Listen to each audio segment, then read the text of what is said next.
Nouvelle séquence sur ce stand des 5 partenaires et on va vous parler d'un sujet dont on a déjà parlé, mais cette fois avec un invité de marque, Joseph Eladat, directeur performance durable et innovation de Nexity Property Management. Merci Joseph d'être avec nous. On va vous parler de BIM et c'est pour ça que j'ai également l'honneur d'accueillir Stanislas Limousi, patron et fondateur de la société BIMdata.io. Merci Stanislas. On va vous parler de BIM, mais pas pour vous dire finalement que aujourd'hui le monde est encore complètement transformé et numérisé, mais plutôt pour vous dire, mais finalement le BIM, ça sert à quoi? Comment on peut le rendre utile et utilisé dans les métiers de la gestion immobilière et surtout sur la partie de l'exploitation.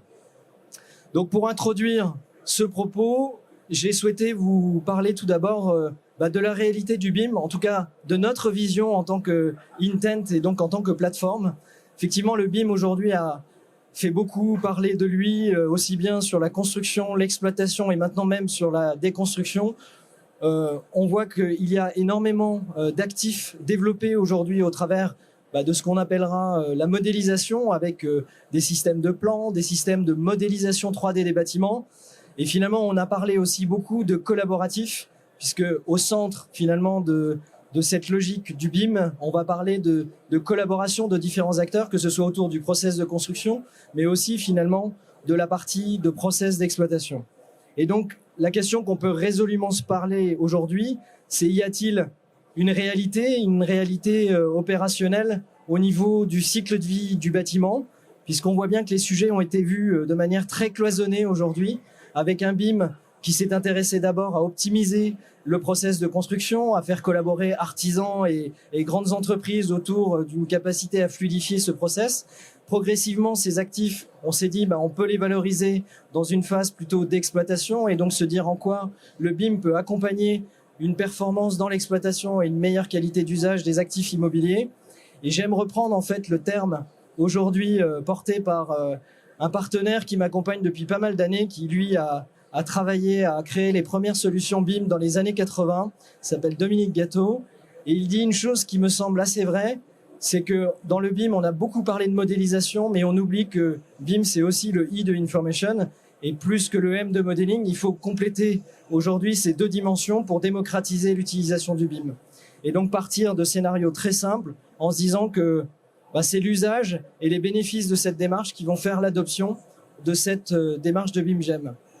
Alors les propos, pour ceux qui connaissent Intent, vous savez, on a travaillé d'abord à identifier les enjeux sur lesquels on pouvait apporter une vision d'utilisation du BIM. Ces enjeux, ils sont très vite ressortis sur des enjeux de pilotage des charges, avec l'optimisation de l'exploitation, pilotage des investissements, de pouvoir améliorer l'expérience des utilisateurs des bâtiments. On a vu des exemples ce matin avec l'utilisation de la data du BIM dans les CRC. Voilà, ça paraît absurde, mais le BIM aujourd'hui remonte jusqu'à des téléopérateurs dans les CRC. Aussi la capacité à s'adapter aux nouveaux services qu'on va devoir mettre en œuvre parce que les usages évoluent. On va avoir des seniors, des jeunes actifs, des personnes qui vont avoir des attentes de services différents. Et enfin, piloter la conformité réglementaire, essayer d'automatiser tout ça pour gagner du temps d'une manière générale. Et donc là, on voit bien que le maillon commun à tout cela, c'est d'être capable de créer autour de cette vision BIM I de Information une collaboration avec des acteurs sur lesquels on va pouvoir interagir. Des gens de la maintenance, des gens de l'énergie, des bureaux de contrôle, les services aux occupants et aussi tous les services qui vont interagir directement dans la gestion immobilière. Donc, ça s'est traduit ensuite par un besoin de se dire, mais une fois qu'on a toute cette data et qu'on est capable de l'exploiter à tous les niveaux de l'organisation, en relation client, en relation de travaux ou en relation fournisseur, peut-être qu'on a un moyen aussi de pouvoir augmenter l'utilisation de ces données, pas simplement sur une vision 1D, et je parle de pouvoir l'augmenter, c'est-à-dire de passer aussi à valoriser tous les actifs plans et 3D de ces bâtiments. Et on a croisé sur notre chemin il y a quelques années des solutions comme celle de BIMdata qui avaient réfléchi à une logique plateforme. On était une plateforme, donc on s'est rencontrés et c'est là où on s'est dit peut-être qu'en additionnant nos deux plateformes, on est capable de répondre à des cas d'usage qu'on ne pouvait pas traiter seuls, indépendamment les uns des autres. Et c'est un peu la proposition qu'on a réussi à mettre en œuvre. Alors on va en parler avec Nexity tout à l'heure qui nous partagera un certain nombre de projets. Mais aujourd'hui, on a intégré donc cette technologie directement dans la plateforme afin de pouvoir passer justement de cet univers du de information vers l'univers de la modélisation, quelle que soit sa forme.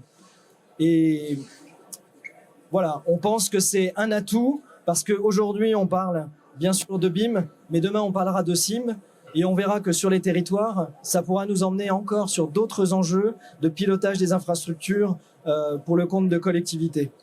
Voilà, juste en rappel, nous, les usages sur lesquels on est amené à travailler avec la plateforme sont des usages de collaboration, de pilotage avec des systèmes d'alerte, d'indicateurs, la capacité à automatiser un processus pour se dire je vais envoyer par exemple automatiquement une demande d'intervention et de pouvoir comparer des situations qui vont mettre en exergue effectivement des actifs de performance pour nos clients. Voilà, Stanislas, peut-être maintenant la parole est à toi et peut-être partage ton expérience aussi au sein de cette intégration qu'on a fait ensemble et des cas d'usage qui sont ressortis et qui sont aujourd'hui rendus possibles dans la plateforme. Merci Benjamin. Alors, je vais me mettre de ce côté-là, comme ça je pourrais voir tout le monde. Ce qui nous a tout de suite plu chez Intent, c'est finalement la complémentarité. On est un acteur du BIM, pur BIM. Et on avait aussi sur le côté, j'avais monté un bureau d'études d'accompagnement dans la transition numérique et le BIM, qui s'appelle BIM in Motion, qu'on a cédé à Socotec. Et pendant 6 ans, on s'est posé la question de quels usages et finalement comment produire du numérique qui soit compatible à ce qu'on percevait en tant qu'acteur du BIM comme étant les bonnes pratiques pour intégrer ces modèles dans un environnement qui ferait que le modèle aurait de la valeur. Ce qu'on a surtout vu, c'est que c'était très compliqué. Compliqué de pouvoir produire de la donnée qui soit juste et qui ait de la valeur, pour faire simple.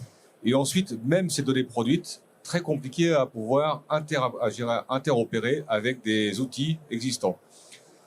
On a donc pas mal travaillé sur nos technologies qui étaient de dire on va casser un petit peu les silos, c'est-à-dire qu'on va être pur API. Tout ce qu'on met sur BIM Data s'intègre dans n'importe quel environnement. Et deuxièmement, on s'est posé la question de savoir comment on devait gérer la 3D. Et on s'est dit surtout la 3D, la meilleure façon de la gérer, c'était là, et on le voit ici, de la gérer en 2D. Et ça a été le départ pour nous d'une vision BIM en 2D. C'est-à-dire qu'ici, on est vraiment sur de la donnée BIM pure et dure. Il y a un lien complet entre la 3D et la 2D. On reprend toutes les données.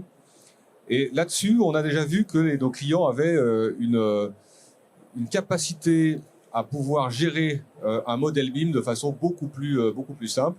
Il y avait moins de formation et surtout, c'est beaucoup plus intuitif.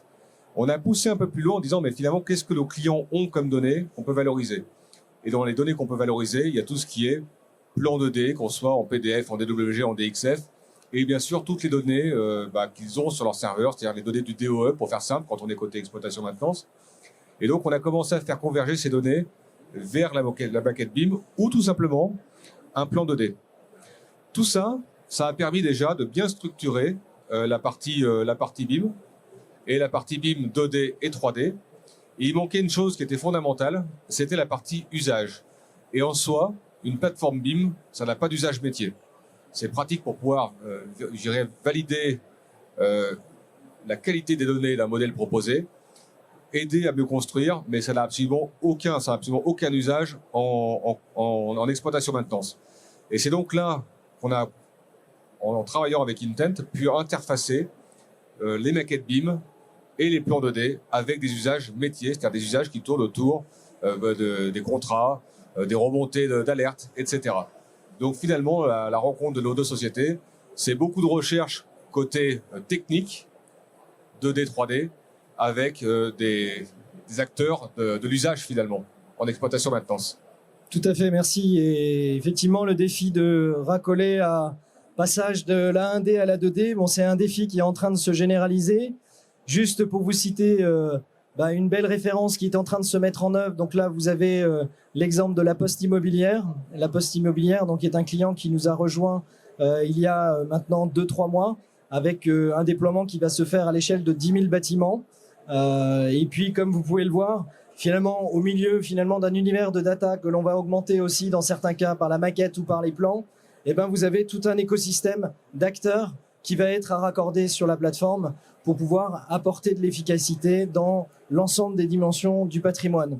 Et justement, dans les expériences clients, on a souhaité vous faire partager l'expérience de Nexity, avec lequel on collabore maintenant depuis 3 ans. 3 ans exactement, je pense, dans pas longtemps. Effectivement, ça passe vite. Ça passe vite. Et donc, pour lequel on a un certain nombre de réalisations. Joseph, je te laisse prendre la parole, expliquer brièvement les opérations sur lesquelles on a travaillé et surtout en quoi tout cela transforme votre métier. Exactement, merci Benjamin. Alors du coup, comme on l'a dit Benjamin, on a travaillé ensemble depuis 3 ans. On a travaillé sur 2 opérations en BIM, les tours du haut et le bâtiment New qui a été livré l'année dernière.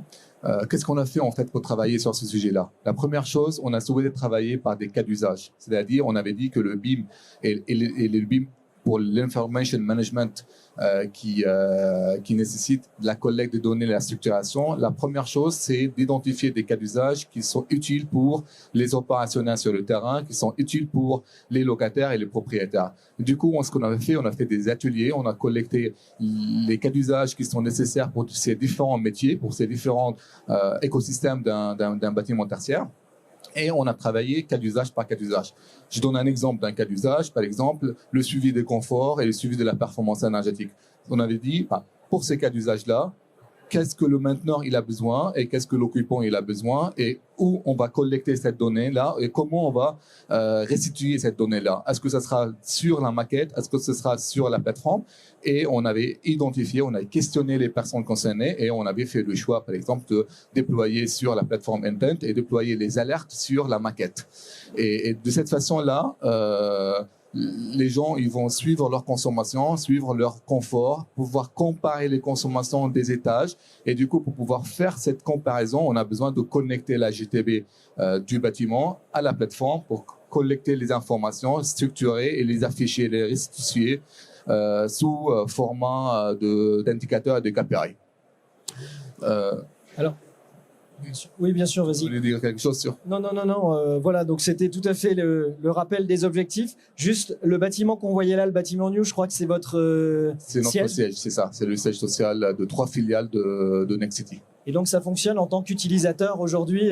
Je crois qu'il est très performant, ce bâtiment. Il est très performant. Il est en premier sur le classement du concours CUP sur la performance énergétique.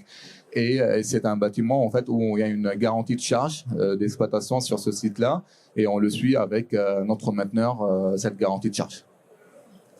Et du coup, un petit rappel sur les objectifs de BIM. La première chose, c'est la collecte des données, la structuration de la donnée, la valorisation de ces données-là. Et c'est pour cela, en fait, on avait besoin d'une plateforme d'interopérabilité comme Intent qui va structurer toutes ces données-là, la collecter à travers les outils et proposer, en fait, une valeur ajoutée. Parce que derrière, en fait, il y a tous les services que le PM pourra proposer à nos clients sur le suivi de la performance environnementale, le suivi de l'économie circulaire, le suivi du carnet de santé du bâtiment via le suivi des interventions curatives, préventives, le suivi des interventions réglementaires, les contrôles réglementaires, les réserves dans le bâtiment. Tous ces éléments-là de suivi via la plateforme permettent de faciliter le contrôle des prestations et faciliter la gestion globale de la maintenance de nos bâtiments. Alors, on a travaillé sur beaucoup d'enseignements parce qu'effectivement, on a travaillé sur plusieurs opérations dont certaines étaient en cours de livraison. Imaginez, il y a 10 ans, donc les cahiers des charges BIM n'étaient pas, on va dire, au même niveau que ceux qu'on pourrait attendre aujourd'hui. Les enseignements, finalement, et qu'est-ce qu'il faut retenir de ces expériences menées ensemble? Le premier enseignement, c'est l'anticipation. Anticipation des contrats avec des prestataires pour se connecter très rapidement à la plateforme d'interopérabilité, d'avoir anticiper les livraisons, parce que un des points qui est important pour le BIM, c'est la GTB, c'est les données qui sont à la GTB. La GTB, elle est livrée en dernier lieu dans un bâtiment, et du coup, il y a des réserves qui sont très importantes à lever avant de connecter la GTB à la plateforme. Du coup, c'est très important de mettre en place dans le contrat, dès la conception du bâtiment, de mettre en place des clauses contractuelles qui permettent de se connecter très rapidement à la GTB, à la plateforme d'interopérabilité. Et le dernier point, c'est à travers la qualité de la donnée.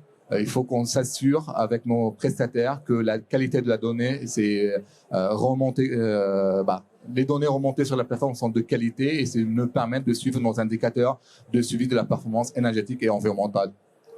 Ok, donc on peut dire le BIMGEM, finalement, on adopte. Le BIMGEM, on adapte. Le BIMGEM, c'est une évolution de la manière dont on peut réaliser une gestion d'un bâtiment et il faut qu'on continue comme ça. Très bien. Merci Joseph, en tout cas, d'avoir participé à cette session à nos côtés. Vous l'avez compris, le BIMGEM offre encore de nombreuses perspectives. On aura l'occasion d'en reparler avec nos partenaires. Et voilà, s'il y a des questions, n'hésitez pas, on sera ravis d'y répondre. Au revoir.